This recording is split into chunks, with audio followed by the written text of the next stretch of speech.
Why is it that we feel like we have to fill the time because we're at home and not like just allow ourselves to go, oh, okay, I've got an hour. I can just sit and do nothing. I've really been struggling because you know me, I'm a busy person. Well, me too. Yeah. And I'm comfortable I'm not obviously not super comfortable, but I am okay with confessing that I am addicted to busy. Mm-hmm. I'm very addicted to busy. And there's a great book by Brady Boyd on Addicted to Busy that I really recommend. Yep. But just kind of sitting with the fact of like, I may be addicted to busy because it distracts me from how uncomfortable this season of life feels, how worried I am about the future. Oh, that was a knife in the heart right there. I know. Yeah, sorry. But we're a counseling practice. What do you expect? To, like, numb my feelings by being busy. Right. Yeah, that's probably true. Yeah, and so I think maybe the first step to making time for other things that we've said we didn't have time for, one would be boundaries. Sure. But then also kind of setting some time apart to feel your feelings. Yeah, and I also think I'm going to challenge you on this because you told me you worked 7 days last week. Is like have a weekend, even though it leads together. Right. You know, like okay, if you're going to work Saturday, but don't do anything on Sunday. Right. I'm preaching to myself. Yeah, I know. We're all in this together. Don't you know? I don't know the song. Where that song came from. It's High School Musical. I think I got it right that time. I think you did. You did the Full House one last time. That was the High School Musical, which I don't want to see ever again. Do you see what we're doing right here? We're avoiding those feelings again. Yeah. It's not easy to engage those feelings that are really hard. There's a reason that we're staying so busy, a lot of us, to avoid those feelings because they're hard feelings to experience. Well, and it's funny because I have to, I think we need to stay informed. And so choosing, a couple news channels that are, maybe liberal and conservative and in the middle and trying to figure out what truth is right now. I don't know.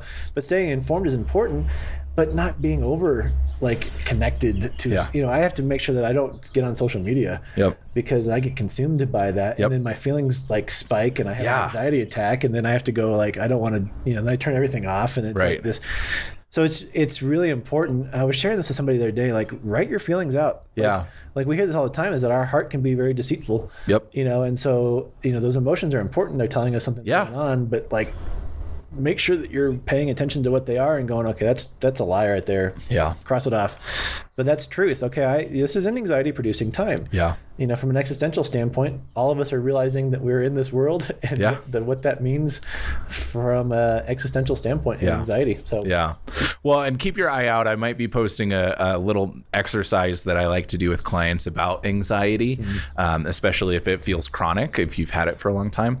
So just keep an eye out for that. But I think so the fallacy is that we're busier than maybe we were before.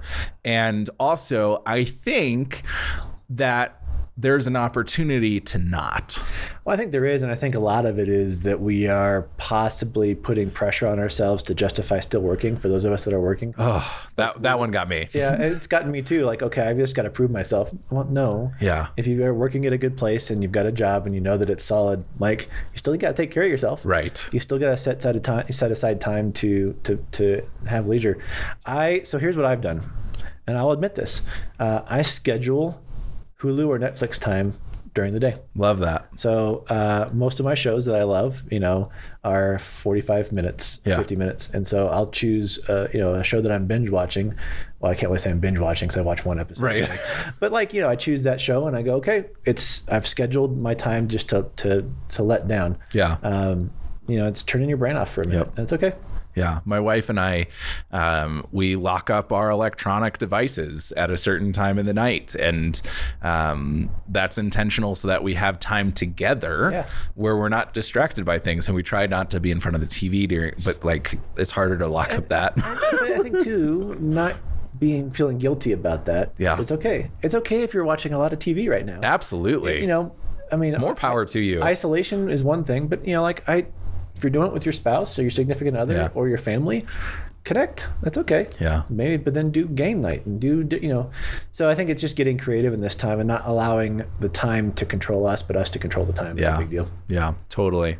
Well, we hope that this has been somewhat helpful, if not in a practical sense, but in a validating sense. Yeah. You're not alone. Share it with your friends. Yeah. Don't forget to like and subscribe.